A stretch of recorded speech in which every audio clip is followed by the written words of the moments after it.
미나는 번화가의 조용한 카페에서 아르바이트를 하고 있었어요.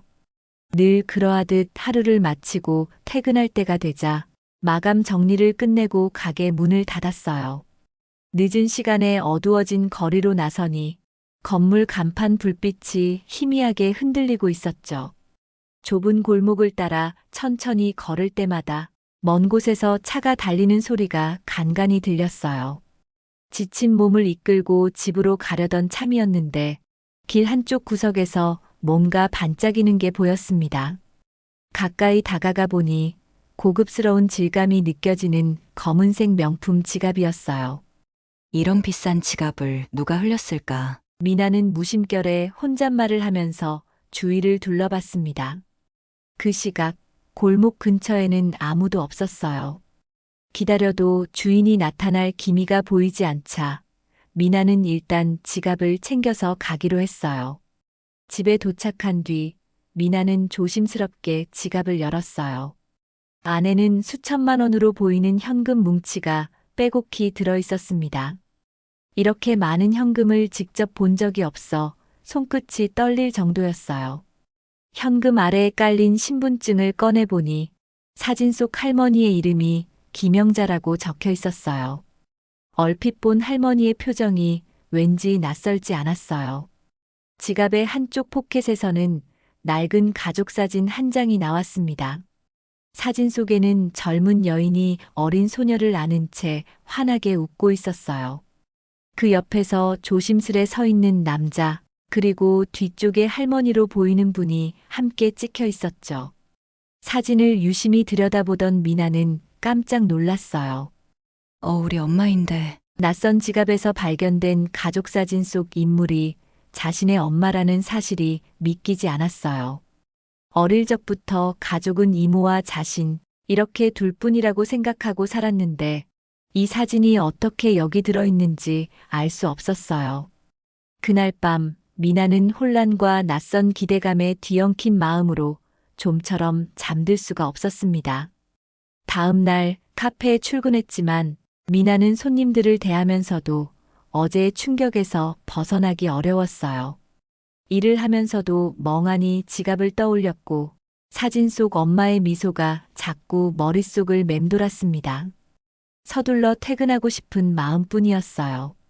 지갑을 어떻게 해야 할지, 그리고 엄마가 왜 그 사진 속에 계시는지 궁금한 점이 너무 많았습니다. 결국 퇴근길에 다시 지갑을 확인했어요. 그날 본 할머니의 사진과 엄마가 함께 있는 사진을 번갈아 보며 뭔가 단서가 없을까 골똘히 생각했습니다. 현금을 돌려주기 위해서라도 지갑 주인을 찾는 건 필수였지만 이 사진 속 비밀이 너무나 궁금했어요. 주위가 어두워지자 미나는 서둘러 집으로 돌아갔어요. 다음 날 이모와 상의해보기로 마음먹었어요. 어릴 적부터 미나는 이모와 함께 살았어요. 이모는 미나가 아주 어릴 때부터 부모님에 관해 묻는 걸 꺼려했습니다. 그래서 미나도 점차 부모님 이야기를 조심스러워했어요. 자연스럽게 엄마와 아버지에 대한 추억은 흐릿하게 변해버렸어요. 그날 저녁 미나는 이모와 마주 앉아 지갑 속 가족 사진을 보여드렸어요. 이모는 사진을 본 뒤 한참 동안 아무 말 없이 가만히 앉아 있었습니다. 그러다 매우 힘겨운 표정으로 앨범 하나를 꺼내왔어요. 오래된 앨범 안에는 빛바랜 사진들이 잔뜩 있었습니다. 사진 속에는 어린 미나의 모습과 젊었던 엄마가 환하게 웃고 있는 장면들이 들어 있었어요. 앨범을 넘기던 이모는 지갑 속 사진과 똑같은 구도의 사진을 꺼내 보였어요. 낡았지만 선명히 남아있는 미나와 엄마의 모습, 그리고 그 옆에 서 있는 할머니가 동일하게 담겨 있었어요. 이모는 사진을 손끝으로 어루만지면서 낮게 목소리를 가다듬었어요. 미나야, 이제는 너가 알아야 할 때가 된 것 같구나. 이모의 말이 끝나자마자 미나는 긴장된 목소리로 물었어요. 제가 알지 못했던 이야기가 있는 건가요? 이모는 서랍 속에서 낡은 편지 묶음과 테이프 몇 개를 꺼냈습니다. 색이 바랜 편지 봉투에는 엄마의 글씨로 보이는 문장들이 적혀 있었어요. 오랫동안 봉인해 두었던 기억을 이제 풀어놓아야 한다는 표정으로 이모는 천천히 말을 이어갔어요. 너가 5살 때 일이라고 들었을 거야. 그때 부모님이 교통사고로 돌아가셨다고 했지. 하지만 사실 그건 거짓말이었단다. 미나는 숨을 멈춘 듯 순간적으로 가슴이 떨려왔어요. 오랫동안 믿어왔던 사실이 완전히 뒤집혀 버렸어요. 너의 아버지는 사업 실패로 거액의 빚을 지고 사라지셨단다. 그 빚이 불법 사채였고 사채업자들이 매일같이 협박을 했어. 너희 엄마는 널 지키기 위해 어쩔 수 없이 도망쳐야만 했단다. 이모는 낡은 테이프를 꺼내 카세트 플레이어에 넣었어요. 스피커에서 들려오는 잡음 뒤로 낮고 음산한 목소리가 흘러나왔습니다. 위협적인 말들이 녹음된 음성을 듣는 순간 미나의 손이 떨렸어요. 과거에 자신이 몰랐던 무서운 진실이 그 안에 가득 들어 있었습니다. 너에게 이런 이야기를 미리 해주면 혹시라도 너의 신분이 알려질까 두려웠어. 자체업자들이 너까지 찾아낸다면 어떤 일을 벌일지 알 수 없었으니까. 이모는 우울한 표정으로 편지 중 한 장을 미나에게 건넸어요. 그 편지에는 엄마가 이모에게 보낸 메시지가 담겨 있었습니다. 모든 빚을 갚으면 돌아올게. 그때까지 미나를 부탁한다. 마치 다짐이라도 하듯 엄마의 필체가 선명하게 적혀 있었어요. 미나는 편지를 들고 한참을 멍하니 있었습니다. 엄마가 자신을 보호하기 위해 멀리 도망갔다는 사실이 너무 충격적이었어요. 그렇다고 해도 이토록 오랫동안 소식이 끊긴 건 왜일까 궁금했습니다. 한편으로는 엄마가 아직도 살아있을지도 모른다는 작은 희망이 피어올랐어요. 그렇다면 엄마는 지금 어디 계신 거죠? 정말 돌아가시지 않은 거라면 어쩌면 아직 이 세상 어딘가에. 미나의 목소리는 떨리고 있었어요. 이모는 슬픈 눈길로 미나를 바라보았어요. 나도 정확히는 몰라. 몇 번 편지가 왔지만 그 뒤로는 연락이 완전히 끊겼어. 너에게 위험이 닥칠까봐 주소나 전화번호를 쉽게 남기지도 않았겠지. 교통사고 이야기를 한 것도 널 보호하기 위해 어쩔 수 없었던 선택이었단다. 미나는 애써 흐르는 눈물을 닦았어요. 어린 시절부터 부모를 잃었다고만 알고 자랐는데 그 뒤편에 이렇게 커다란 진실이 숨어 있었다니 믿기 어려웠어요. 이 모든 사실이 갑작스럽게 쏟아지면서 어제 발견한 지갑과 사진의 수수께끼는 더욱 복잡해졌습니다. 이모는 지갑 속 신분증을 살펴보며 김영자 할머니와 엄마의 관계가 무엇인지 고심하는 듯 보였어요. 그리고 잔뜩 망설이듯 긴 한숨을 내쉬었어요. 이 지갑 주인을 꼭 찾아야겠구나. 너가 궁금해하는 엄마의 흔적이 그곳에 있을지도 모르니. 하지만 혹시 모르니 조심스럽게 접근하도록 하렴. 아직도 어디선가 사채업자들이 눈을 밝히고 있을 수도 있으니까. 미나는 두려움과 기대가 뒤섞인 마음으로 지갑을 가만히 쥐었어요. 그저 주인에게 돌려주기만 하면 끝날 일이라고 생각했는데 이 안에는 가족의 운명이 얽혀 있을지도 몰랐습니다. 그날 밤 미나는 편지와 사진을 펼쳐두고 생각에 잠겼어요. 두근거리는 가슴이 쉽게 가라앉지 않았어요. 엄마가 살아있을지도 모른다는 희미한 가능성이 미나를 앞으로 나아가게 할 용기가 되어 주었어요. 여전히 수많은 질문이 머릿속을 어지럽혔지만 모든 해답은 결국 스스로 찾아야 한다고 느꼈습니다. 다음 날 아침 미나는 일찍 일어나서 이모가 건네주신 오래된 편지를 다시 살펴봤어요. 엄마가 얼마나 절박했는지 그 문장 하나하나에서 전해졌습니다. 빚에 시달리며 딸을 지키기 위해 어떤 희생이든 감수하려고 했던 엄마의 마음이 느껴졌어요. 그 마음을 이제서야 알게 되었다는 사실에 미나는 죄책감과 미안함에 눈물이 났어요. 오전 내내 사진 속 할머니 김영자라는 분이 어떤 분일지 생각했어요. 실수로 지갑을 떨어뜨릴 정도면 꽤 긴급한 상황이었을 수도 있다고 추측했습니다. 게다가 이 지갑 안에는 커다란 액수의 현금이 들어 있었어요. 단순한 분실이라기보다는 의도치 않은 사고나 사건에 휘말렸을 가능성도 있다고 느껴졌어요. 미나는 이모와 다시 마주 앉아서 지갑 주인을 찾기 위해 먼저 신분증의 주소지를 찾아가 보겠다고 말씀드렸어요. 이모는 걱정스러운 눈빛으로 미나의 손을 꼭 잡아주었어요. 혼자서는 무리하지 마. 일단 주소부터 확인하고 혹시 모를 상황에 대비해야 해. 우리도 너무 오래된 일이라 어떻게 전개될지 예측하기가 어렵구나. 미나는 고개를 끄덕이고 카페 일정을 잠시 조정해달라고 사장님께 부탁드렸어요.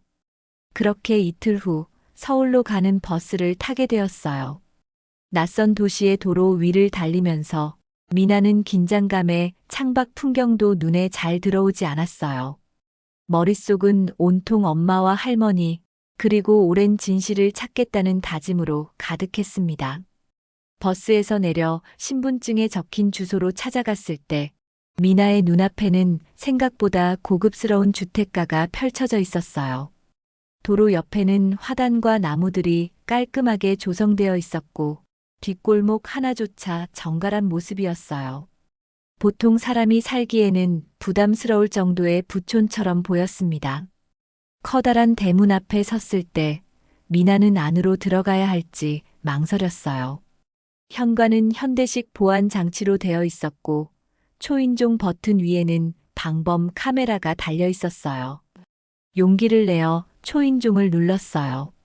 잠시 후 문이 열리고 가정부처럼 보이는 중년 여성이 나왔습니다.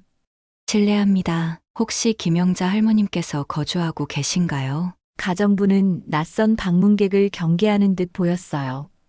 그분은 미나의 옷차림과 표정을 살피다가 조심스럽게 대답했어요. 사모님께서는 지금 병원에 입원해 계세요. 그리고 여긴 사모님의 개인 저택인데 어떤 일이신지 여쭤봐도 될까요? 병원에 계시다는 소식을 들은 미나는 고민 끝에 지갑을 주었다고만 말씀드렸어요. 그러자 가정부는 놀란 표정을 지었어요. 한참을 생각하더니 병원 정보를 알려주며 방문해 보라고 했어요. 멀리서 온 미나에게 특별히 배려를 해준 것 같았습니다. 미나는 곧바로 병원을 찾아갔어요. 운 좋게도 다른 일정이 없었기에 빠르게 택시를 타고 이동했어요.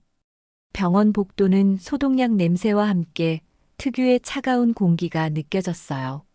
한 걸음 한 걸음 걸어갈 때마다 심장이 점점 빨리 뛰었습니다.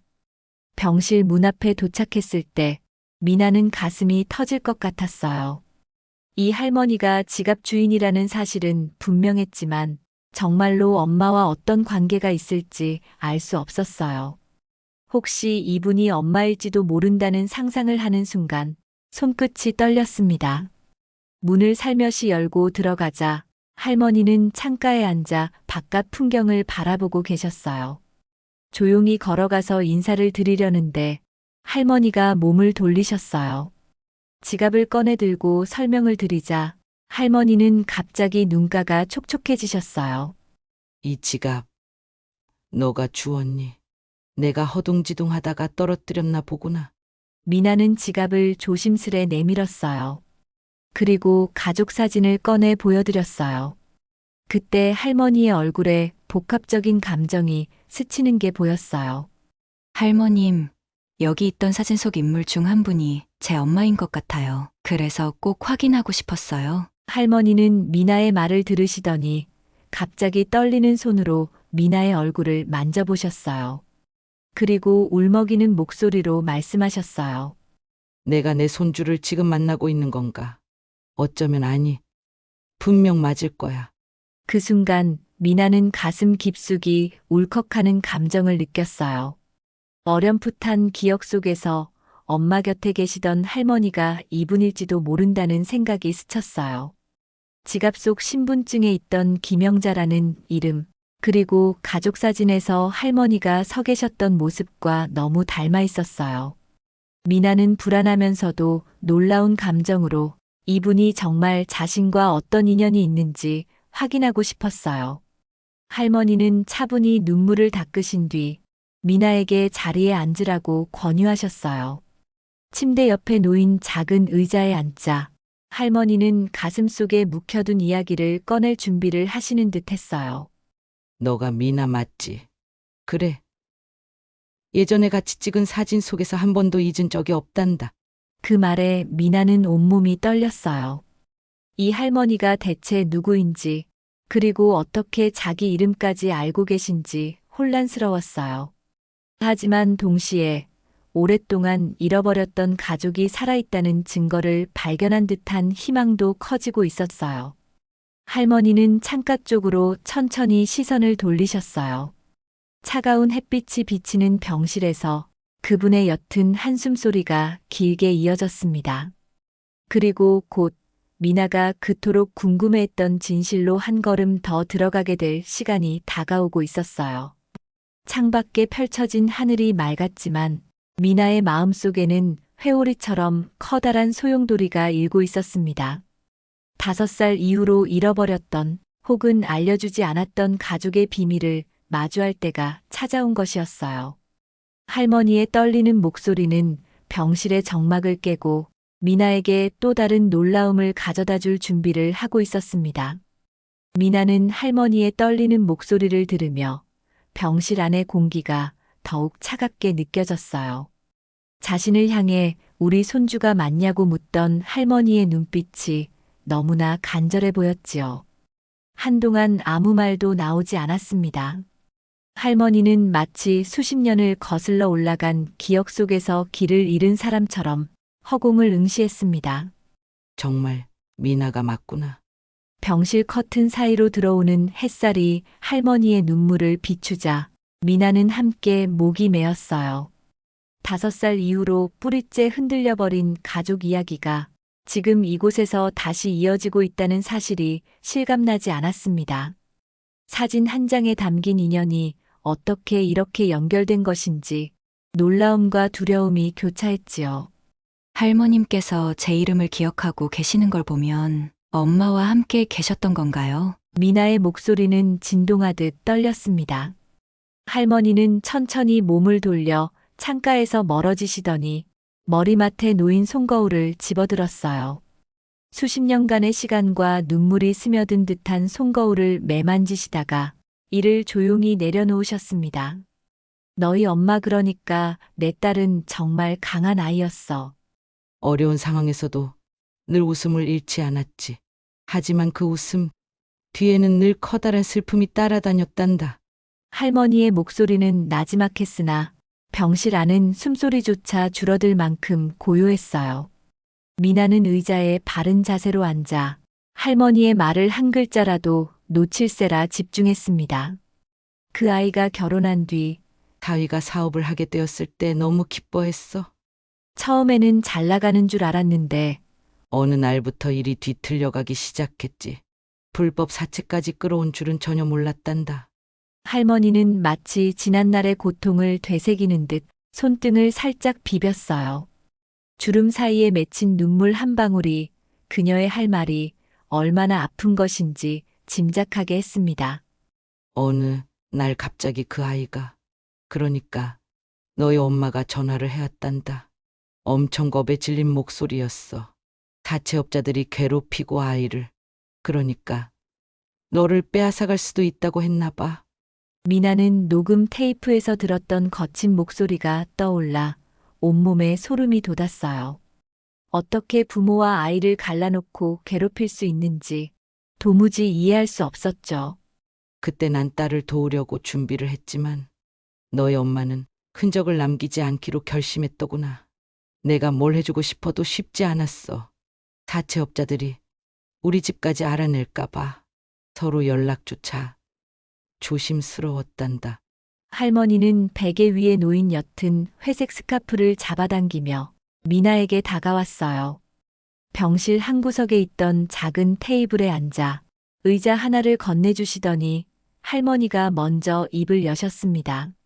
내 엄마에게서 소식이 끊어진 지 오래됐는데 갑자기 얼마 전 편지를 하나 받았단다. 그 편지를 보고 내가 무작정 병원에 오게 된 거야. 몸이 안 좋아진 것도 있지만 혹시라도 딸이나 너를 만날 수 있을까 싶어서. 미나는 숨이 막히듯 답답해졌습니다. 그 편지에는 과연 어떤 내용이 적혀 있었을지, 정말 엄마가 지금 살아있는 것인지 알고 싶었지요. 그 편지에 뭐라고 쓰여 있던가요? 미나는 간절한 눈빛으로 물었습니다. 할머니는 손가방 안쪽에서 조심스레 작은 봉투를 꺼내 펼쳐 보였어요. 잘 다듬어진 글씨로 몇 줄이 쓰여 있었고 서명은 없었습니다. 모든 게 끝나면 다시 가족을 찾을 거예요. 시간이 오래 걸리더라도 언젠가 반드시 돌아가겠습니다. 딱 이 한 문장이었단다. 하지만 보낸 날짜나 장소가 어딘지는 전혀 적혀 있지 않았어. 할머니는 편지를 꼭 쥐신 채 가만히 숨을 고르셨습니다. 한숨을 길게 내신 뒤 미나를 바라보며 살짝 흔들리는 목소리로 말씀을 이었어요. 어쩌면 그 아이가 너의 존재를 끝까지 지키고 싶었던 걸지도 모르겠구나. 내가 알기론 너희 아버지도 이국 어딘가로 도망친 상태라고 들었어. 엄마는 결국 빚을 독단적으로 떠안고 내 아버지 대신 사투를 벌인 것 같아. 미나는 아버지라는 단어를 듣자 복잡한 감정이 몰려왔어요. 빚의 무게를 엄마 혼자 짊어졌다는 사실이 믿기 어려웠고 동시에 아버지에 대한 원망이 싹트기도 했습니다. 결국 엄마가 계속 혼자 희생하고 계셨던 건가요? 대체 어디에 어떻게 숨어 계신 걸까요? 미나는 울컥해진 목소리로 속마음을 토로했습니다. 할머니는 미나의 손을 꼭 잡으며 고개를 살짝 끄덕였어요. 너가 이렇게 찾아와 준 것만으로도 만 큰 위안을 얻었단다. 사실 요즘 몸이 안 좋아서 곧 큰 수술을 받을 예정이야. 그런데 혹시라도 수술 도중에 무슨 일이 생기면 딸을 다시 못 볼 수도 있겠지 싶어 더욱 마음이 무거웠어. 병실 안에는 다시 정적이 찾아왔습니다. 서로 다른 시간을 살아왔지만 결국 한 장소에서 모인 두 사람은 숨죽인 채로 가슴속 슬픔을 나누고 있었지요. 이젠 어떻게 해야 좋을까요? 엄마를 찾기 위해 더 알아볼 수 있는 게 있을까요? 미나는 재빨리 머릿속에서 가능한 방법들을 정리해 보았어요. 그러나 할머니가 가진 정보도 한계가 뚜렷했기에 확실한 실마리를 찾는 일이 쉽지 않아 보였지요. 내가 아는 건 오래전에 그 아이가 화장품 쪽 일을 시작했다고 들었어. 아마도 사채 빚을 갚으려면 경제적 기반이 필요했을 테니 스스로 무언가를 해내려고 한 거겠지. 그 뒤로 상당히 성공했다는 소문을 얼핏 전해 들었는데 정확한 건 나도 몰라. 할머니의 말에 미나는 눈빛을 반짝이며 수첩을 꺼냈어요. 화장품 업계라면 브랜드나 회사 이름을 통해 단서를 추적할 수도 있다고 생각했지요. 사채 쪽으로부터 은밀히 숨어 다녔겠지만 사업을 했다면 분명히 공식 기록이 어딘가에 남아있을 것 같았습니다. 할머니, 저도 엄마를 꼭 찾아보고 싶어요. 괜찮으시다면 지갑 안에 있던 가족 사진을 다시 제가 가져가도 될까요? 혹시 엄마와 관련된 사람들을 찾게 되면 이 사진이 도움이 될 수도 있을 것 같아서요. 미나의 부탁에 할머니는 사진을 조심스럽게 꺼내어 미나의 손에 건네셨습니다. 이미 낡은 사진이었지만 그 안에 담긴 가족의 미소는 결코 퇴색되지 않고 있었습니다. 꼭 찾길 바래. 시간이 얼마나 걸리든 괜찮으니 너가 조금이라도 단서를 알아내면 나에게도 알려줄 수 있겠니? 미나는 고개를 끄덕이며 할머니 손을 살며시 감쌌어요. 짧은 시간이었지만 누군가를 만나서 마음을 통한다는 것이 얼마나 큰 위로가 되는지 깨닫고 있었지요. 할머니는 미나를 바라보면서 내리쬐는 햇빛에 살짝 눈을 가리셨습니다. 오늘은 여기까지 이야기하자. 나도 병실에서 준비할 게 많고 너도 쉬어야지. 하지만 어떤 상황이 펼쳐지든 내 손주라는 사실만은 잊지 말아라. 미나는 가슴 한구석이 따뜻해지며 눈물을 삼켰어요. 이제 혼자가 아니라고 느끼게 된 순간이었고 엄마를 향한 마음도 더 단단해졌습니다. 병실을 나서기 전 미나는 다시 한번 할머니를 꼭 안아드렸습니다. 오랜 세월 동안 서로 알지 못했던 서운함과 그리움이 포근하게 녹아드는 느낌이었지요. 병원을 나선 미나는 곧바로 근처 카페로 들어갔습니다. 머릿속이 복잡했지만 우선 진정이 필요했어요. 차 한 잔을 시키고 나서 노트와 펜을 꺼내 화장품 업계에 대한 정보를 어디서부터 모아야 할지 메모를 시작했습니다. 엄마가 사채 빚을 갚으려면 상당한 자금을 마련해야 했겠지. 그렇다면 대기업이나 잘 나가는 브랜드에 소속되었을 가능성이 있어. 미나는 속으로 그렇게 생각했고, 혹시 중소기업이라 해도 업계에 종사하는 사람들은 기록을 남겼을 거라고 추정했습니다. 스스로도 어떻게 방향을 잡아야 할지 막막했지만 그저 움직이지 않고 멈춰 있을 수만은 없었지요. 이모에게 전화를 걸어 혹시 부산에서 봤던 엄마의 흔적이 조금이라도 있는지 물어보려고 했어요. 이모는 통화 도중 한참을 고민하더니 예전에 편지 하나에서 신제품 개발이라는 단어를 본 적이 있다고 말했어요.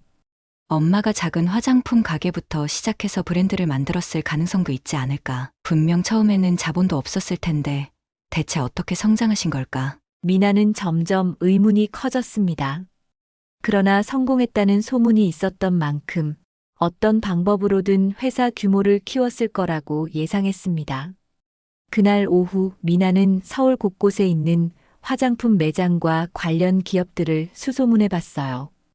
카페에 앉아 인터넷으로 검색하는 것만으론 한계가 있을 듯해서 직접 발로 뛰어보자는 결심이 들었습니다. 가까운 대형 매장부터 차근차근 돌아다니며 혹시나 엄마의 이름이나 흔적을 아는 사람이 있는지 물어보기로 했습니다. 첫 번째 매장에서는 정보가 전혀 없었습니다. 두 번째와 세 번째 매장에서도 잘 모르겠다는 대답만 돌아왔어요. 미나는 지칠 법도 했지만 엄마를 찾는 일이라 포기할 수 없었지요. 그러다가 어느 작은 로드숍 매장 앞에서 유독 오래된 현수막 하나가 눈에 띄었습니다. 현수막에는 국내 중소 화장품 브랜드 20주년 기념 할인 행사라는 문구가 큼직하게 쓰여 있었습니다. 옛날부터 운영해온 매장 같아서 혹시라도 엄마가 지나간 자취가 남았을까 싶어 매장 안으로 들어갔습니다. 직원에게 어릴 적 사진을 살짝 보여주며 혹시 이 사람을 본 적이 있는지 조심스레 물었습니다. 물론 오랜 시간 지난 일이긴 했으나 한 번의 가능성이라도 놓치고 싶지 않았지요. 죄송하지만 저는 잘 모르겠어요. 여기서 10년 넘게 일한 선배가 있긴 한데 지금 휴가 중이네요. 다음 주쯤이면 복귀하니까 그때 다시 한번 물어보시겠습니까? 미나는 허탈한 마음을 추스르며 선배 직원을 만날 때까지 일주일은 기다려보기로 했습니다. 그 외에도 같은 상권에 있는 화장품 매장을 돌아다니며 혹시 오래 근무한 직원이 있는지 묻고 다녔습니다. 비록 성과는 거의 없었지만 어느샌가 하루 해가 저물고 있었습니다. 오늘은 여기까지 해야겠네. 그래도 빈손으로 돌아갈 순 없으니 확인해야 할 목록이라도 더 정리해둬야지. 미나는 숙소로 돌아가던 길에 문득 할머니의 병원 문자가 떠올랐어요. 수술 날짜가 잡혔다고 적힌 문자였고 이틀 뒤에 큰 수술을 받게 되니 혹시 시간 괜찮으면 병문안을 오라는 내용이었습니다. 어쩌면 할머니에게 조금 더 자세한 이야기를 들을 수 있을지도 모른다고 생각한 미나는 수술 전날에 병원을 다시 찾기로 계획했습니다. 할머니가 갖고 있는 옛 사진이나 편지 중에 다른 단서가 있을 수 있으니 직접 함께 살펴보는 게 좋겠다고 여겼습니다. 다음 날 미나는 이모에게 그간의 진행 상황을 전화로 전해드렸습니다. 생각만큼 쉽게 엄마의 흔적이 찾히지 않아 답답했지만 그래도 뭐라도 하고 있다는 사실이 미나를 조금이나마 지탱해주고 있었지요. 하루아침에 다 해결될 거라 기대하긴 어렵겠지만 조금씩이라도 움직여보자. 그리고 할머니 쪽에서도 뭔가 도울 수 있는 게 있을 거야. 며칠 후 미나는 다시 병원을 찾았습니다. 이번에는 의사를 만나 할머니의 상태에 대해 짧게 설명을 들을 수 있었어요. 수술은 꽤 위험성이 있는 편이라 체력적으로나 심리적으로 많이 지쳐 있는 상태라고 말했습니다. 병실 문을 열고 들어가자 할머니는 창문 옆 의자에 앉아 계셨습니다. 머리에 하얀 수건을 두르고 계셨고 눈가가 더욱 깊게 패여 보였어요. 그래도 미나를 보자 작은 미소를 지어 보였어요. 애써 반갑게 맞아주시려는 모습이 느껴졌습니다. 미나는 곁에 다가가서 준비해온 과일과 작은 화분을 건넸습니다. 할머니는 미나의 손을 부드럽게 쓰다듬었어요. 짧은 침묵 후 할머니가 천천히 입을 여셨습니다. 내가 사실 내 엄마 소식을 조금은 알고 있어. 확실한 건 아니지만 예전에 투자 얘기를 들었거든. 투자라는 단어가 나오자 미나는 귀가 번쩍 뜨였어요. 할머니는 잠시 숨을 고르고 병실 침대 근처에 놓인 작은 서랍을 가리키셨습니다. 거기 서류 가방 안을 좀 열어주겠니? 내가 최근 몇 년간 투자했던 회사 목록이 들어있는데 거기에 화장품 쪽 기업이 몇 곳 있어? 미나는 조심스레 서류 가방을 열어 문서를 한 장씩 살펴봤어요. 부동산 관련 문서, 주식 투자 내역, 그리고 중소기업 투자 리포트까지 다양했습니다. 그러던 중 메이드랍이라는 화장품 회사 관련 서류가 눈에 들어왔어요. 할머니, 이 메이드랍이라는 곳은 뭐죠? 엄마가 여기에 관련되어 있는 건가요? 미나는 궁금한 마음으로 문서를 훑어봤습니다. 서류에는 최근 3년간 꾸준히 매출이 성장했으며 대표자의 이름이 특정되지 않았다는 점이 적혀 있었습니다. 투자금의 출처나 내부 구조에 대해서는 자세히 서술되지 않은 상태였지요. 나도 자세히는 몰라. 하지만 작년에 누군가 이 회사에서 투자 제안을 해왔는데 그쪽에서 미나라는 이름을 한번 언급했다고 하더구나. 난 혹시나 해서 귀를 기울였지. 결국 큰 투자는 아니었지만 일부 지분을 산 상태야. 미나는 심장이 쿵쾅거렸습니다. 엄마가 자신을 잊지 않고 있다면, 혹은 그분이 이 회사에 관여하고 있다면, 미나라는 이름은 충분히 의미 있는 단서가 될 수 있었습니다. 그렇다면 여기를 직접 찾아가 봐야겠네요. 사무실이 어디 있는지 알면 좋겠는데요. 미나는 서류를 뒤적이며 회사 주소나 연락처 같은 정보를 찾으려 했어요. 다행히 간략한 프로필이 첨부되어 있었고 서울 강남구의 한 고층 빌딩에 입주해 있다는 것을 확인했습니다. 수술 끝나고 나면 내가 직접 너와 함께 가고 싶구나. 하지만 언제 컨디션이 좋아질지 모르니 너가 먼저 가보는 것도 괜찮아. 거기서 혹시라도 너희 엄마의 이름이나 흔적이 보이면 꼭 알려주겠니? 할머니는 간절한 표정으로 미나를 바라보았어요. 미나는 흐트러짐 없는 목소리로 고개를 끄덕였지요. 알겠습니다. 하지만 수술하실 때까지 저도 이 근처에 있겠습니다. 혹시나 할머니가 필요로 하시면 언제든 달려올 수 있게요. 두 사람은 가만히 손을 맞잡은 채 창밖을 바라봤습니다. 푸른 하늘이 병원 창문 너머로 펼쳐져 있었고 그 빛깔에 기대어 작은 희망을 품는 듯 했지요.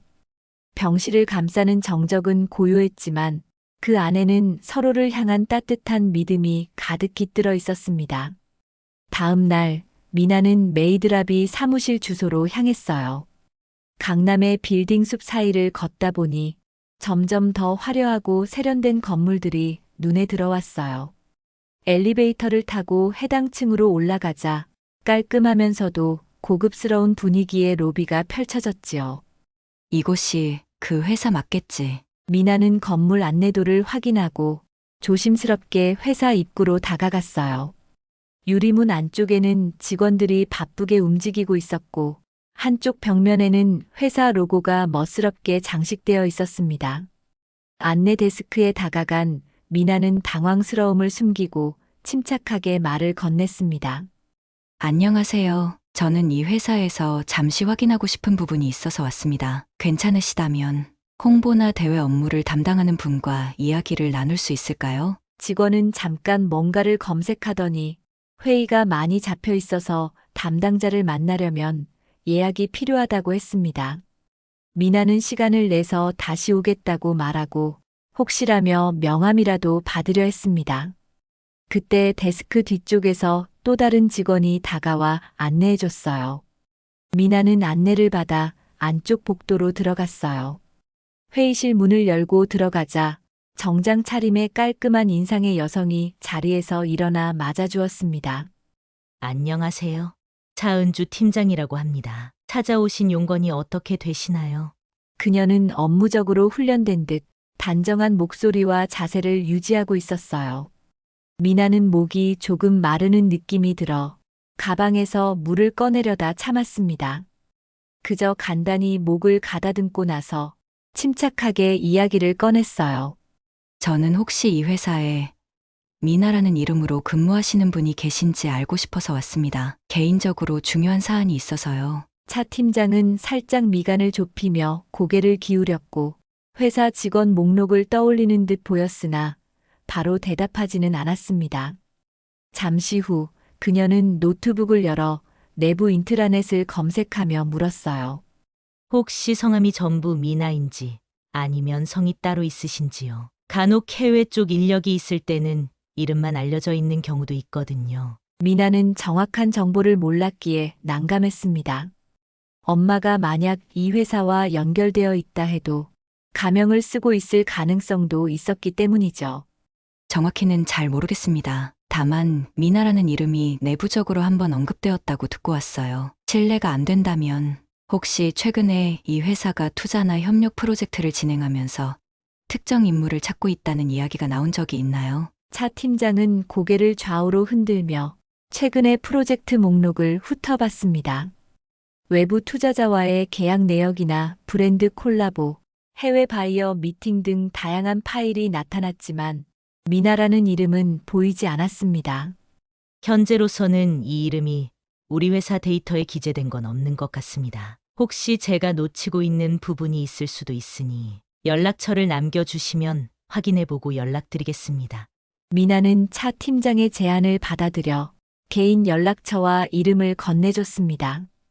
갑작스럽게 얻을 수 있는 정보가 없다는 사실에 실망스럽기도 했지만 또 다른 단서를 찾기 위해서는 차근차근 접근해야 한다고 다짐했습니다.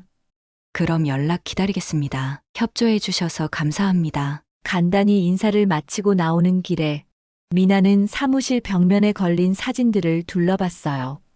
창립 기념 행사 사진, 임직원 단체 사진, 그리고 회사 연역이 적힌 패널이 있었지만 특별한 인물의 흔적은 보이지 않았어요.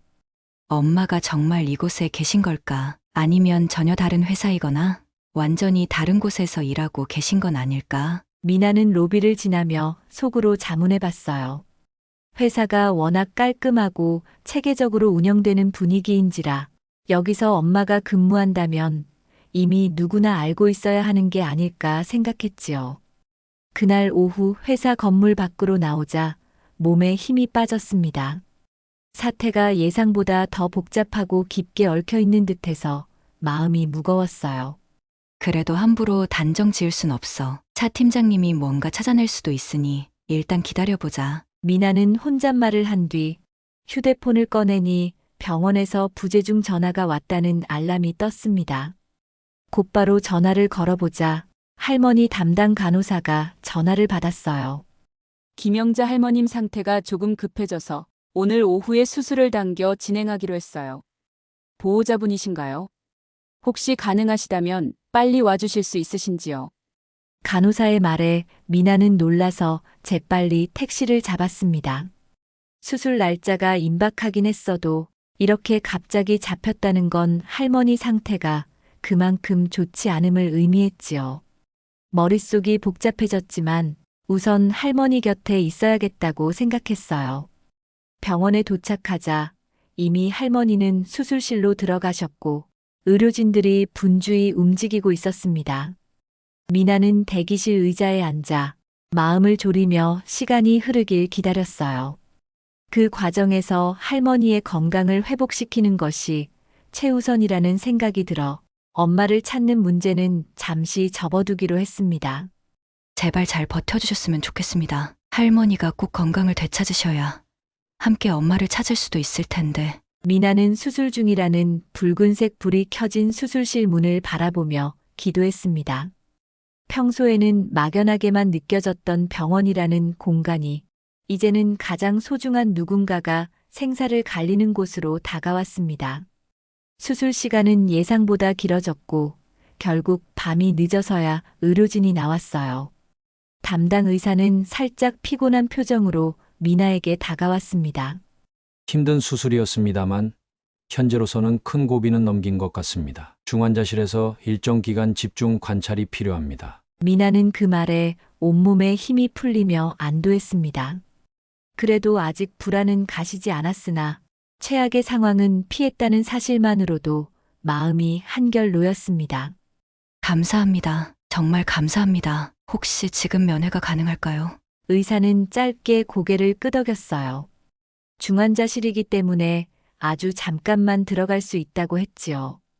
미나는 소독 가운을 입고 할머니가 누워 계신 침상 옆으로 다가갔어요. 할머니는 산소 마스크를 쓴 채 조용히 잠들어 있었고 기계음이 불규칙하게 들려왔습니다.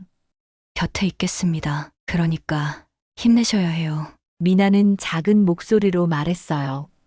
할머니가 눈을 뜨지는 않았지만 미나의 목소리를 들었으리라 믿고 싶었지요.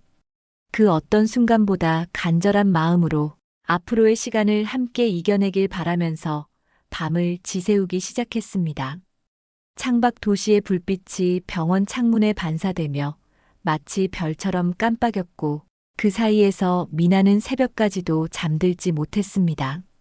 어두운 복도 벤치에 앉아 가끔씩 자판기 커피를 마시며 몸을 녹일 뿐이었지요. 온종일 뛰어다니던 피로가 몰려왔지만 할머니 옆을 떠날 수 없었어요.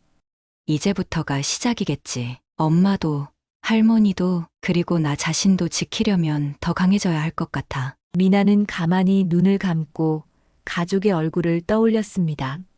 엄마가 어디선가 살아있을지도 모른다는 사실만으로도 희망이 생겼어요. 그리고 병실에서 만나게 된 새로운 가족인 할머니 역시 자신에게 의지하고 있다는 생각에 더는 뒤로 물러설 수 없다고 느꼈습니다. 누군가는 가족은 운명처럼 정해져 있다고 말하지만 미나는 이렇게 엇갈린 운명 속에서도 가족이란 무엇인지 스스로 깨우쳐가고 있었지요. 할머니가 무사히 회복하고 엄마를 찾게 된다면 20년 넘게 잃어버렸던 시간들이 조금이나마 보상될 거라고 믿었습니다. 가슴속에는 두려움과 기대가 동시에 가득했지만 그 두 감정조차도 지금은 소중하게 느껴졌습니다. 수술실 복도에 있던 차가운 긴장감이 서서히 사라지고 새로운 아침이 밝아오고 있었으니까요. 그렇게 미나는 할머니의 곁에서 밤을 지새우며 또 한 번 결심을 다졌어요. 무슨 일이 있더라도 가족을 찾고 지키고 다시 하나로 모을 수 있도록 최선을 다하겠다고 말입니다. 중환자실 면회가 끝난 뒤 미나는 병원 복도를 서성였습니다. 회복 중인 할머니의 모습을 보며 안도했지만 마음 한편은 여전히 복잡했지요. 엄마가 미국에 계실 가능성이 크다는 사실을 알아냈어도 직접 연락하거나 확인하기 전까지는 불안감을 떨칠 수 없었습니다. 창가에 기대서 한숨 돌리는 사이 이모가 조용히 다가왔습니다. 이모는 병원 내 편의점에서 작은 음료수 2병을 건네주며 낮은 목소리로 물었습니다. 할머니께서 예전보다 훨씬 좋아 보이시지 않니? 이제 안정권에 접어들었다고 하니까 우리도 슬슬 너희 엄마 찾는 일에 박차를 가해볼까? 미나는 음료수 뚜껑을 돌려 열고 한 모금 마신 뒤 천천히 고개를 끄덕였습니다. 그러면서 이모가 간직해온 편지 묶음을 다시 살펴볼 수 있을지 물었습니다. 엄마가 직접 남긴 기록이니 혹여 더 구체적인 단서를 발견할 수도 있으리라 기대했기 때문입니다. 너가 원하는 대로 해도 좋단다. 사실 나도 너희 엄마가 어디에 어떻게 살고 있는지 매우 궁금했어.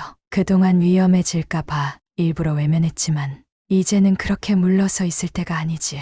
이모는 지친 얼굴로 잠시 숨을 고르더니 내일 아침 일찍 다시 할머니 곁을 지키겠다며 미나에게 자유롭게 움직일 시간을 주겠다고 했습니다.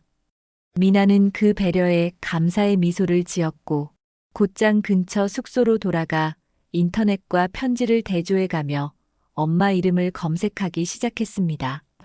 책상 위에 펼쳐진 편지들 중에는 해외 주소가 희미하게 적힌 것도 있었고, 미국에서 보낸 우편임을 알려주는 소인이 찍힌 봉투도 몇 장 보였습니다. 그 소인에는 특정 도시 이름이 선명하게 남아 있었지요. LA라는 글자와 함께 우편 번호 일부가 비뚤어진 펜 글씨로 표기되어 있었습니다. 혹시 이 도시 근처에서 사업을 하고 계신 건 아닐까? 윤정이라는 이름으로 회사 등기를 냈다면 기록이 남아있을 수도 있잖아. 미나는 새벽까지 검색창을 뒤지며 메이드랍이 미국 지사나 윤정의 코스메틱스 같은 여러 키워드를 입력해 보았습니다. 그러다 메이드랍이 로스앤젤레스 지사가 존재한다는 기사를 발견했고, 대표 이름이 정식으로 명시되지 않았다는 점에 시선이 머물렀습니다. 회사 내부 구조를 정확히 알 수 없었지만, 만약 엄마가 지분을 갖고 있다면 분명 연락 경로가 있을 거라고 확신했습니다. 다음 날 아침 병원으로 향하기 전 미나는 메이드라비 쪽 담당자인 차은주 팀장에게 전화를 걸어 미국 지사 주소나 현지 연락처를 알 수 있느냐고 물어봤습니다. 차 팀장은 그 역시도 외부에 공개된 정보는 제한적이지만 미국 법인 설립 시 제출된 서류를 확인해 볼 수 있다고 했습니다. 바로 그 문서를 찾으면 과거 윤정희라는 이름이 명단에 기입되어 있을 가능성이 크다고 했습니다. 괜찮으시다면 조금만 더 시간을 주세요. 저희가 해외 법인 자료를 이관받는 중이라 찾는데 며칠 걸릴 수 있습니다. 미나는 물론 기다리겠다고 답하며 전화를 끊었습니다. 이제 정말 시간이 해결해줄 문제처럼 보였고 초조함이 조금씩 커졌습니다. 하지만 동시에 할머니가 곧 일반 병실로 옮길 수 있게 된다는 반가운 소식도 들려왔지요. 김영자 할머님께서 수일 내에 일반 병실로 옮겨갈 예정입니다. 미나는 안도하는 마음으로 이모와 함께 할머니 곁을 지켰고 산소 마스크를 벗고 한결 편안해 보이는 모습을 보며 미소를 지었습니다. 수술 끝나고 처음에는 너무 힘이 없었는데 지금은 예전보다 훨씬 좋아진 것 같구나. 할머니는 작은 목소리로 미나를 불렀습니다. 옆에 있어주니 마음이 놓인다. 우리 곧 퇴원하면 함께 엄마 찾으러 갈 준비를 해볼까? 그 말에 이모와 미나 둘 다 고개를 끄덕이며 병실 창문 너머 햇빛을 바라봤습니다. 환한 빛이 병실 구석구석을 밝히는 모습을 보니 가족이 곧 완전히 모일 수 있으리라는 희망이 더욱 커졌습니다. 일주일 뒤 메이드라비 측에서 드디어 미국 법인 서류를 찾았다는 연락이 왔습니다. 차은주 팀장은 자료에 윤정희라는 이니셜이 언급되어 있으며 주소가 LA 근교로 등록돼 있다고 알려왔지요. 미나는 당장이라도 비행기를 타고 달려가고 싶은 마음이 굴뚝 같았지만 먼저 할머니 퇴원이 우선이었습니다. 마침내 할머니가 완치 소견을 받고 퇴원 수속을 받던 날 아침, 이모와 미나는 병실 물품 정리를 끝내고 휠체어를 끌며 할머니를 도왔습니다. 병원 밖으로 나가자 따뜻한 봄바람이 세 사람의 뺨을 스치고 지나갔습니다. 간만에 밖 공기를 마시니 살 것 같구나. 병실 창으로만 봤던 햇살이 이렇게 반갑게 느껴지다니. 할머니가 미나와 이모를 번갈아 바라보며 담담한 표정으로 말했습니다. 집도 병실도 아닌 새로운 장소에서 가족이 함께 머무를 거처가 필요했기에 이모는 단기 임대 아파트를 구해놓았습니다. 버스와 택시를 번갈아 타고 아파트에 도착하니 깔끔하게 청소된 내부가 눈에 들어왔습니다. 적어도 할머니가 안정을 찾고 미국으로 갈 준비를 하는 동안 머물기에 나쁘지 않았지요. 내가 이렇게 회복할 수 있었던 건 너희 둘 덕분이야. 고맙다. 나도 얼른 힘내서 우리 딸 만나고 싶구나. 그날 저녁 세 사람은 거실 탁자에 둘러앉아 구체적인 계획을 짜기 시작했습니다. 미국으로 가려면 여권과 비자가 필요했고 할머니 건강 상태가 완전히 좋아지려면 최소 한 달은 재활과 휴식을 거쳐야 했습니다. 이모 역시 개인 일정이 있지만 최대한 시간을 비워 함께 떠날 수 있도록 조정하기로 했습니다. 미나는 그 사이 윤정이라는 이름으로 현지 법인과 접촉해 직접 연락을 시도해 보겠다고 제안했습니다. 정말 한 달 안에 모든 게 순조롭게 진행될 수 있을까요? 그래도 이렇게 계획이라도 세우니까 실감이 나긴 하네요. 미나는 살짝 불안한 마음을 숨기지 않고 솔직하게 말했습니다. 하지만 이모와 할머니 둘 다 시간이 걸려도 끝까지 해보자라는 태도로 미나를 다독였습니다. 어둡고 힘들었던 시간을 견뎌온 만큼 이제는 뒤돌아보지 않고 앞으로 나아가야 한다는 결심이 섰지요. 며칠 뒤 미나는 메이드랍이 LA 지사의 이메일 주소를 건네받아 정중한 문장으로 편지를 썼습니다. 자신이 윤정희라는 분을 찾고 있으며 그분이 과거 이 회사 창립 시 중요한 역할을 했다는 이야기를 들었다고 밝혔습니다. 그리고 가족으로서 꼭 만나고 싶다는 뜻을 조심스럽게 표현했지요. 첨부 파일에는 어린 시절 엄마와 함께 찍은 사진 한 장을 넣어서 그 진정성을 전달해보고 싶었습니다. 설마 답장이 오겠어. 그래도 방법이 없으니 시도라도 해보는 거야. 미나는 밤새 메일을 보내고도 좀처럼 잠에 들지 못했습니다. 엄마가 정말 이 편지를 보게 된다면 무슨 생각을 하실지 상상해보니 가슴이 울컥하고 뜨거워졌지요. 그런데 이튿날 오후 생각보다 빨리 답장이 도착했습니다. 안녕하세요. 본사는 해당 인물에 대해 구체적인 정보를 제공하기 어렵지만 전달해달라는 요청은 가능하겠습니다. 혹시 윤정희님께서 직접 연락을 원하신다면 회신을 드릴 수 있도록 하겠습니다. 비록 바로 연결이 되지는 않았지만 메일이 실제로 담당자에게 전달되고 있다는 사실만으로도 희망이 생겼습니다. 미나는 바로 회신을 쓰며 꼭 제 연락처를 전달해달라고 요청했습니다. 며칠 동안 조마조마한 마음으로 매일같이 이메일을 확인했습니다. 그 사이 할머니는 재활치료와 휴식을 병행하며 한층 건강을 되찾고 있었습니다. 아파트 베란다에서는 봄 햇살이 들어와 공기가 한결 부드러워 보였고 이모는 간단한 식사를 준비해 세 사람이 같이 아침을 먹었습니다. 바로 그때 미나의 휴대전화가 진동하며 낯선 해외 번호가 뜨는 것이 보였지요. 여보세요. 누구신가요? 미나가 떨리는 목소리로 전화를 받았을 때 수화기 건너편에서 부드럽지만 긴장된 듯한 여성의 목소리가 들렸습니다. 혹시 미나니? 내가 윤정이야. 온몸이 얼어붙은 것 같았습니다. 눈앞에 있는 이모와 할머니를 잠시 바라보며 미나는 떨리는 음성으로 대답했습니다. 정말 엄마 맞으세요. 전화기 너머에서 짧고 깊은 숨소리가 들렸습니다. 마치 울음을 참으려 애쓰는 듯 목소리가 살짝 갈라지는 것이 느껴졌지요. 그래, 미안해. 여태까지 너를 제대로 돌보지 못했구나. 이 목소리조차 낯설겠지만 정말 보고 싶었다. 미나는 얼굴에 흘러내리는 눈물을 숨길 새도 없이 통화를 이어갔습니다. 이모와 할머니는 눈이 커진 채 조용히 서로를 바라보았고 미나는 전화를 스피커로 전환해 두 분도 함께 목소리를 들을 수 있게 했습니다. 엄마 저도 정말 만나고 싶었어요. 지금 할머니도 제 옆에 계세요. 병원에 계셨지만 이제 건강을 회복하고 계세요. 다른 쪽에서 들려오는 흐느낌이 갈수록 커졌습니다. 엄마의 울음 섞인 목소리는 가족에게 전해지면서 거실 공기까지 떨게 만들었지요. 내가 이렇게까지 숨을 거라고는 생각 못했을 거야.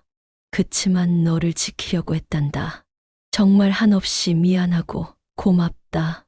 할머니는 휠체어에 몸을 기댄 채 눈시울을 붉혔습니다. 이모도 말을 잇지 못한 채 손수건으로 눈물을 훔쳤고 미나는 가슴 깊이 울컥해왔습니다. 엄마, 저희가 곧 미국으로 갈 거예요. 아직 여권 준비와 비자 문제도 남았지만 가서 꼭 만나 뵙고 싶습니다. 엄마가 한참 울먹이시더니 떨리는 목소리로 답했지요. 그럼 내가 먼저 한국으로 갈게. 그게 낫겠다.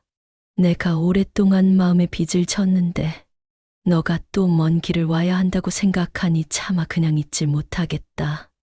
그 한마디에 거실 한복판에 있던 세 사람 모두 무언가 벅찬 감정이 솟아났습니다.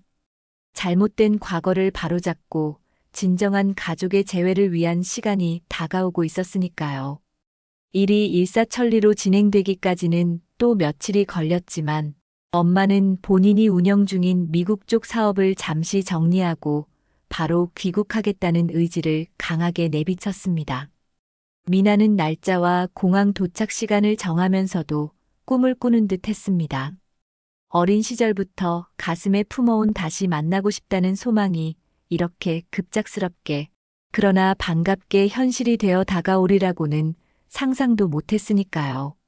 그리고 마침내 엄마가 인천공항에 도착한다는 날, 미나는 이모, 그리고 휠체어를 탄 할머니와 함께 공항 게이트 앞에서 애타게 기다렸습니다. 많은 사람들이 짐을 끌고 나오는 출구 주변에 시선을 고정한 채 혹시나 엄마의 얼굴을 놓칠까봐 가슴이 쿵쾅거렸지요. 서너 번 비행편 승객들이 지나간 뒤 한쪽 모퉁이에서 머리를 묶고 회색 슈트를 차려입은 여성이 천천히 걸어 나오는 모습이 보였습니다. 순간 미나의 심장이 더욱 빠르게 뛰기 시작했습니다. 그 여성도 마주친 눈동자를 보고는 멈칫하더니 가방을 내려놓고 재빨리 달려왔습니다. 미나야, 공항 한가운데서 엄마와 딸이 부둥켜 안고 오랜 시간 동안 말없이 울었습니다. 엄마의 어깨 너머로 할머니와 이모가 바라보는 모습이 들어왔고 이내 네 사람 모두 눈물 범벅이 되어 서로를 확인했습니다. 할머니를 발견한 엄마는 무릎을 꿇고 휠체어를 꼭 잡으며 고개를 떨궜습니다. 수없이 쏟아진 눈물은 미안함과 그리움의 상징이었지요. 할머니 역시 손을 떨며 엄마의 머리칼을 매만졌습니다. 우리 딸 이렇게 늦게야 만나다니. 괜찮아. 이제 돌아왔으니 됐다. 그 한마디에 엄마는 그동안의 고생과 슬픔이 한순간에 벗겨지는 듯 얼굴을 가려울 정도로 계속 흐느끼셨습니다. 이모는 곁에서 말없이 눈물을 훔치면서도 한편으로는 홀가분해진 마음으로 세 사람을 지켜봤지요. 이젠 정말 다 괜찮을 거야.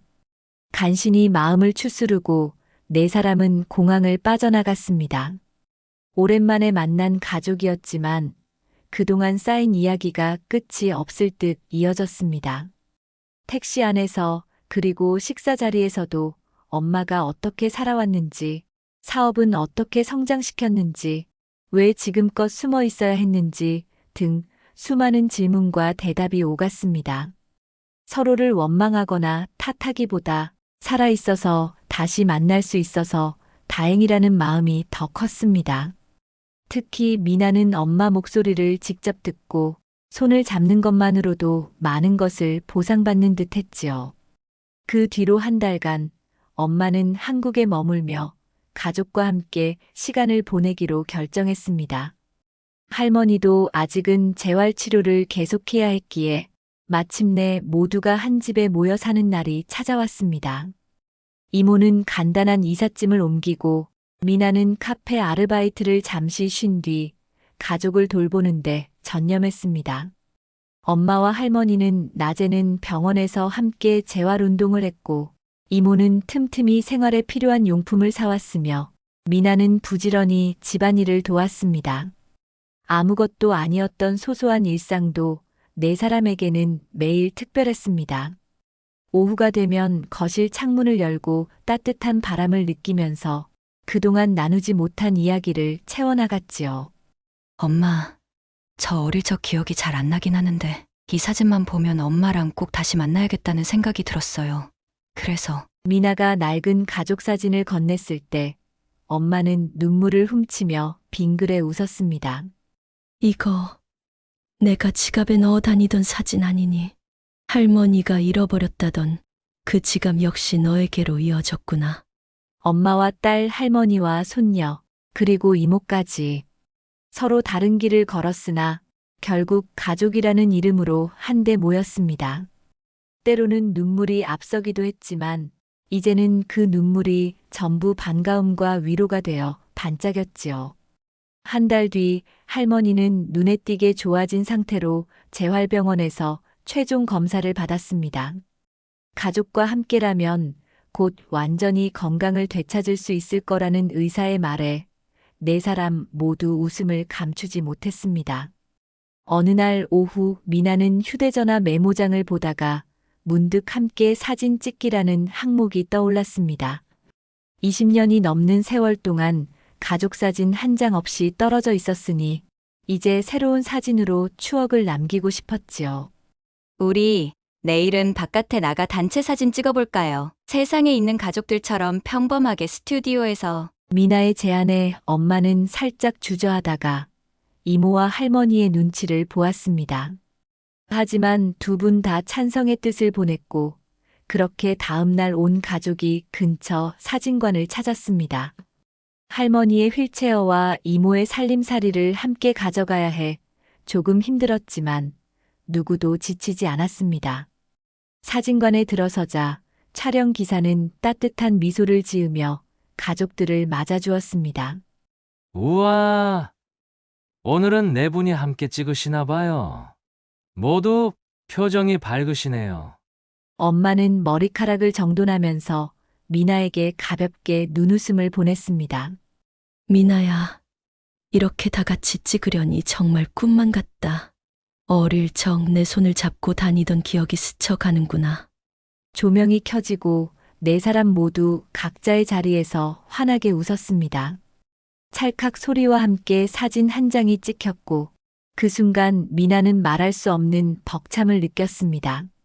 오랜 기다림 끝에 이렇게 나란히 서서 예전과는 전혀 다른 모습을 사진에 담아내고 있다는 사실이 믿어지지 않았지요. 촬영을 끝낸 뒤 네 사람은 서로를 향해 박수를 쳤습니다. 사진 촬영 기사 역시 너무 따뜻하고 아름다운 가족이네요. 라고 칭찬하며 추가 컷을 서비스로 더 찍어주었습니다. 그로부터 며칠 후 완성된 사진을 받아들고 거실에 걸었을 때 온 가족이 한자리에 모여 웃었지요. 옛 가족 사진과 나란히 걸어놓으니 긴 세월 동안 잃어버렸던 연결고리가 완벽하게 이어진 기분이었습니다. 이제 우리 정말 행복하게 살 수 있겠죠. 얼마나 오래 걸려도 괜찮으니 천천히 하나씩 찾아가 봐요. 미나가 할머니와 엄마, 이모를 차례로 바라보며 찬찬히 말했습니다. 엄마는 고개를 끄덕이며 미나의 손을 꼭 잡았습니다. 할머니도 깊게 숨을 들이마신 뒤 따뜻한 목소리로 화답했습니다. 너가 이렇게 커서 돌아와 주었으니 더 바랄 게 있을까? 감사한 마음으로 하루하루 살아가자꾸나. 이모 역시 옆에서 밝은 웃음을 지었습니다. 그래요. 진작 이랬으면 좋았을걸. 늦었다고 생각했지만 이 순간을 맞이하게 되네요. 그날 저녁 네 사람은 거실 탁자에서 간단한 식사를 함께하며 다시 한번 재회에 대한 감사를 나누었습니다. 낯선 아픔과 이별의 시간을 겪어왔지만 지금 이 순간만은 어떤 걱정도 필요 없었습니다. 서로에게 전해지는 체온과 목소리가 가족이라는 말이 가진 힘을 여실히 보여주고 있었으니까요. 창밖으로 바라본 하늘은 봄의 기운이 가득 차 있었습니다. 가로등 불빛을 따라 춤추듯 맺힌 꽃잎들이 바람에 살짝 흔들릴 때마다 마치 새롭게 싹트는 희망이 가족 모두에게 내리는 것만 같았지요. 엄마와 딸, 할머니와 손녀, 그리고 이모라는 이름으로 이어진 지난했던 이야기의 마침표가 따스한 미래로 이어지는 문장 부호가 되어 가고 있었습니다. 그 길의 끝에는 언제나 꽃 같은 웃음이 피어날 것만 같았습니다. 고생 많았어요, 엄마. 앞으로는 너는 혼자 도망치지 않아도 되니 다행이에요. 미나의 말에 엄마는 살짝 웃으며 딸의 손등을 쓰다듬었습니다. 고맙다. 미나야, 너가 있어줘서 이렇게 우리가 다시 한자리에 모였으니까. 그들은 거실 창문을 열어놓고 한참 동안 저물어가는 하늘을 바라봤습니다.